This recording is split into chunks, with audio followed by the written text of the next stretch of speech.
നേതാക്കൾ പരസ്യമായി നിലപാടുകൾ പറയാൻ തുടങ്ങുന്നു. കഴിഞ്ഞ ദിവസം അജയ് തറയിൽ ഖദറിൻ്റെ പോസ്റ്റ് ഇട്ടുകൊണ്ട് ഖദർ ഒരു സംസ്കാരമാണ് എന്നുകൂടി പറഞ്ഞ് രാഹുൽ മാങ്കൂട്ടത്തെ ട്രോള് ചെല്ലുന്നു.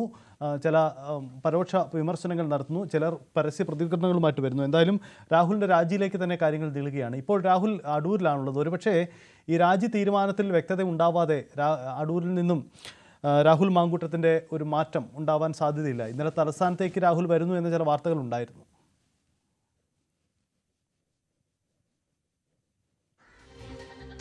രണ്ട് ദിവസത്തിനകം ഞാൻ ആദ്യം നമ്മൾ ഈ വാർത്ത റിപ്പോർട്ട് ചെയ്ത് തുടങ്ങിയപ്പോൾ തന്നെ നമ്മൾ സൂചിപ്പിച്ചത് അക്കാര്യമാണ്. അതായത് 48 മണിക്കൂറിനുള്ളിൽ രാഹുലിന്റെ രാജി വേണം എന്ന ആവശ്യം ഒരു മുതിർന്ന നേതാവ് സോണിയാഗാന്ധിയെ ഇന്നലെ അറിയിക്കുകയും അതിന്റെ ഗൗരവം എത്രത്തോളമാണ് എന്നവരെ ഫോണിൽ ബോധ്യപ്പെടുത്തുകയും ചെയ്തിരുന്നു. അതുകൊണ്ട് ഹൈക്കമാൻഡ് ഈ വിഷയത്തിൽ എടുത്ത കൃത്യമായ ഒരു നിലപാട് തന്നെയാണ് ഇന്നലെ ദീപദാസ് മുൻഷി വരെ നടത്തിയ ഒരു കവചമൊരുക്കുന്ന നിലപാടിൽ നിന്ന് മാറി കൈവിടുന്ന നിലപാടിലേക്ക് കാര്യങ്ങൾ എത്തിച്ചിരിക്കുന്നത്. അതായത് പാർട്ടി മുഴുവൻ ഇതിന് വില കൊടുക്കേണ്ടി വരും, മറുപടി പറയേണ്ടി വരും എന്ന സന്ദേശം മുതിർന്ന നേതാക്കൾ ഒരുപോലെ ഹൈക്കമാൻഡിനെ അറിയിച്ചതോടെയാണ് രാഹുൽ മാങ്കൂട്ടത്തിന്റെ നില കൂടുതൽ പരുങ്ങലിലാകുകയും പൊതുജീവിതത്തിൽ നിന്ന് തന്നെ വിട്ടുനിൽക്കേണ്ട ഒരു സാഹചര്യത്തിലേക്ക് ഇപ്പോൾ അദ്ദേഹത്തെ എത്തിക്കുകയും ചെയ്തിരിക്കുന്നത്. എടുത്തു പറയേണ്ട കാര്യം, പോലീസ് ഇതുമായി ബന്ധപ്പെട്ട് നേരിട്ടൊരു കേസ് രജിസ്റ്റർ ചെയ്യുകയോ പോലീസിൽ ആരെങ്കിലും നിയമപരമായി പരാതിപ്പെടുകയോ ഒക്കെ ചെയ്യുന്ന ഒരു സാഹചര്യം ഇതുവരെ ഉണ്ടായിട്ടില്ല. അതിനു മുമ്പ് തന്നെ ഉയർന്നു കേട്ട ആരോപണങ്ങളുടെ ഗൗരവം അത് സമാനതകളില്ലാത്തതാണ് എന്നൊരു തിരിച്ചറിവിലേക്ക് കോൺഗ്രസ് നേതൃത്വത്തെ എത്തിച്ചിട്ടുണ്ട്. അതോടൊപ്പം കോൺഗ്രസിലെ രണ്ട് പ്രമുഖ നേതാക്കൾ അവർക്ക് ഇതുമായി ബന്ധപ്പെട്ട് വ്യക്തിപരമായി അറിയാവുന്ന വിവരങ്ങളിലേക്ക് വരാം. ഷാനിമോൾ ഉസ്മാൻ, മുതിർന്ന കോൺഗ്രസ് നേതാവ് നമുക്കൊപ്പമുണ്ട്. ശ്രീമതി ഷാനിമോൾ ഉസ്മാൻ, ഈ ഇത്തരം വിഷയങ്ങളിലൊക്കെ കൃത്യമായ നിലപാടുകൾ എടുത്തിട്ടുള്ള വ്യക്തി കൂടിയാണ് താങ്കൾ. അതുകൊണ്ടുകൂടി ചോദിക്കട്ടെ, ഇനി രാഹുൽ മാങ്കൂട്ടത്തിന്റെ രാജി വൈകിക്കേണ്ട ആവശ്യമുണ്ട്? ഇതിനകത്ത് രാഹുൽ ഇനി മുഖ്യധാര രാഷ്ട്രീയത്തിൽ നിന്ന് മാറി നിൽക്കുന്നതാണ് ഉചിതം എന്നുള്ളതാണ് എന്റെ അഭിപ്രായം. അത് ഞാൻ നേതൃത്വത്തെ അറിയിച്ചിട്ടുണ്ട് കഴിഞ്ഞ 2 ദിവസങ്ങളിലായിട്ട്. ഇത് തീരുമാനമെടുക്കാൻ വൈകി പോകുന്നു എന്ന് തോന്നില്ലേ? ഒരിക്കലും. ഇത് എന്താണ് 24 മണിക്കൂറിനുള്ളിൽ ഈ വിഷയം ഇപ്പൊ എത്ര ദിവസമായി? 2 ദിവസമല്ലേ ആയിട്ടുള്ളൂ. ഇവിടെ 2-3 വർഷമായിട്ട് ഒരു നിലപാടുമില്ലാതെ ഇത്തരത്തിൽ ആരോപണ വിധേയരാകുന്നവരെ സംരക്ഷിക്കാൻ വേണ്ടി മതിൽ കെട്ടുന്ന CPM ആണ് നമ്മുടെ മുന്നിലുള്ളത്. അപ്പൊ ഇതിനകത്ത് ഒരു വൈകലും ഇല്ല. 24 മണിക്കൂറിനുള്ളിൽ യൂത്ത് കോൺഗ്രസ് പ്രസിഡന്റ് സ്ഥാനത്ത് മാറ്റി ഉചിതമായ തീരുമാനം കോൺഗ്രസ് പാർട്ടി എടുക്കും എന്നുള്ളതാണ് ഞാൻ പ്രതീക്ഷിക്കുന്നത്. MLA സ്ഥാനത്ത് നിന്നുള്ള മാറ്റി നിർത്തൽ മാത്രമല്ല, മുഖ്യധാരാ രാഷ്ട്രീയത്തിൽ നിന്ന് പോലും രാഹുലിനെ തൽക്കാലം മാറ്റി എന്റെ അഭിപ്രായം, എന്റെ നിരീക്ഷണം ഞാൻ പങ്കുവയ്ക്കുകയാണ്. അത് പാർട്ടി അറിയിച്ചിട്ടുണ്ട്.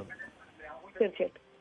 ഒരു കാര്യം കൂടി, യഥാർത്ഥത്തിൽ ഈ രാഹുൽ മാങ്കൂട്ടത്തിനെതിരെ നേരത്തെയും ചില പരാതികൾ ഉണ്ടായിരുന്നു. അങ്ങനെയെങ്കിൽ ഈ പരാതികൾ ഉള്ളപ്പോഴാണോ അദ്ദേഹത്തെ MLAയും ഈ യൂത്ത് കോൺഗ്രസ് അധ്യക്ഷനുമാക്കിയത് എന്ന ചോദ്യം കൂടി. അത്തരം കാര്യങ്ങൾക്കൊന്നും ഒരു പ്രസക്തിയില്ല.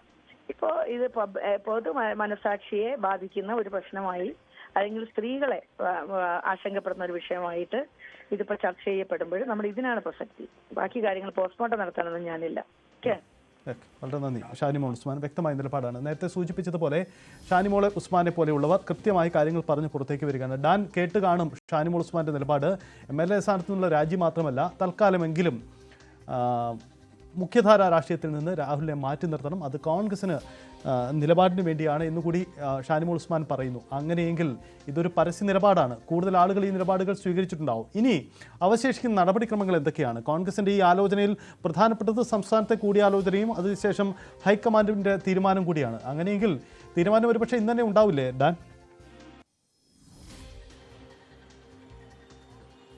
ഇനി മറ്റ് കൂടിയാലോചനകൾക്കൊന്നും സാധ്യത ഉണ്ടെന്ന് തോന്നുന്നില്ല. അതൊക്കെ ഇതിനോടകം തന്നെ പൂർത്തിയായിട്ടുണ്ട്. ഇനി രാഹുൽ മാങ്കൂട്ടത്തിൽ രാജി കൈമാറുക, അത് മാത്രമാണ് അവശേഷിക്കുന്ന ഏക നടപടി. അത് എപ്പോൾ ഉണ്ടാകുമെന്നതിൽ മാത്രമേ ഒരു അവ്യക്തത നിലനിൽക്കുന്നുള്ളൂ. ഒരു പക്ഷേ ഇന്ന് വൈകുന്നേരത്തിനകത്ത് അത് ഉണ്ടാകാം, അതല്ല എങ്കിൽ ഒരു ദിവസം കൂടി വൈകിയേക്കാം. എന്തായാലും ഈ 48 മണിക്കൂർ എന്ന് പറഞ്ഞ ആ സമയം തന്നെയാണ് നിർണായകം. 2 ദിവസത്തിനകത്ത്, അതായത് അങ്ങനെ ഒരു കാരണം ഹൈക്കമാൻഡിനെ അവരെ അറിയിക്കാനുണ്ടായ സാഹചര്യം, അങ്ങനെ ഒരു നടപടിയിലേക്ക് പോയില്ല എങ്കിൽ 2 ശബ്ദ സംഭാഷണങ്ങൾ കൂടി പുറത്തു വരും എന്ന കൃത്യമായ വിവരം കോൺഗ്രസിന്റെ നേതൃത്വത്തിൽ ലഭിച്ചിട്ടുണ്ട്. പ്രതിപക്ഷ നേതാവിനും രമേശ് ചെന്നിത്തല ഉൾപ്പെടെയുള്ള നേതാക്കൾക്ക് ലഭിച്ചിട്ടുണ്ട്. അതിന്റെ ഗൗരവം കുറച്ചുകൂടി വലുതായിരിക്കും എന്ന ബോധ്യത്തിലാണ് കൃത്യമായൊരു നിലപാട്. ഇന്നലെ വരെ അങ്ങനെ രാജിവെക്കേണ്ടതില്ല എന്നൊരു തീരുമാനത്തിൽ ഉറച്ചു നിന്ന പല പ്രമുഖ നേതാക്കളും ഇപ്പോൾ കൈവിട്ടുകൊണ്ട് പരസ്യ നിലപാടെടുത്ത് കെ മുരളീധരനും രമേശ് ചെന്നിത്തലയും അടക്കം രാജിവെക്കുന്നത് തന്നെയാണ് ഉചിതം. അത് എത്രയും പെട്ടെന്ന് തന്നെ വേണ്ടതാണ്, അനിവാര്യത എന്ന ഒരു നിലപാടിലേക്ക് ഇപ്പോൾ എത്തിച്ചേർന്നിരിക്കുന്നത്. യെസ്, എന്തായാലും ഈ വിഷയത്തിൽ രാഹുൽ മാങ്കൂട്ടത്തിൻ്റെ രാജിയാണ് ഉണ്ടാവുന്നത്. വരുന്ന മണിക്കൂറുകൾ തന്നെ ഒരു പക്ഷേ തീരുമാനമുണ്ടായേക്കാം. ഇതിൽ നേതൃതലത്തിൽ പൊതു അഭിപ്രായം രൂപപ്പെട്ട് കഴിഞ്ഞു. ആ നിലപാടിലേക്ക് വന്നു. അത് രാഹുൽ മാങ്കൂട്ടവുമായി അവർ പങ്കുവച്ചു കഴിഞ്ഞു. രാഹുലിന് ഇനി വിശദീകരിക്കാൻ ഇട നൽകാത്ത രീതിയിൽ തീരുമാനത്തിലേക്ക്, കടുത്ത നിലപാടിലേക്ക് കോൺഗ്രസ് കടക്കുകയാണ്. രാഹുലിനെ മുഖ്യധാരാ രാഷ്ട്രീയത്തിൽ തന്നെ മാറ്റി നിർത്തണമെന്ന അഭിപ്രായം പറയുന്നവരുണ്ട്, ഷാനിമാൾ ഉസ്മാനെ പോലെ. കാരണം അത്ര രൂക്ഷ പരാമർശങ്ങളും തെളിവുകളും രാഹുലിനെതിരെ പുറത്തു വരികയാണ്. ഇനിയും അത്തരം തെളിവുകൾ പുറത്തു വരാനും ഇരിക്കുന്നു. ഇടവേളയാണ്, മടങ്ങി വരാം.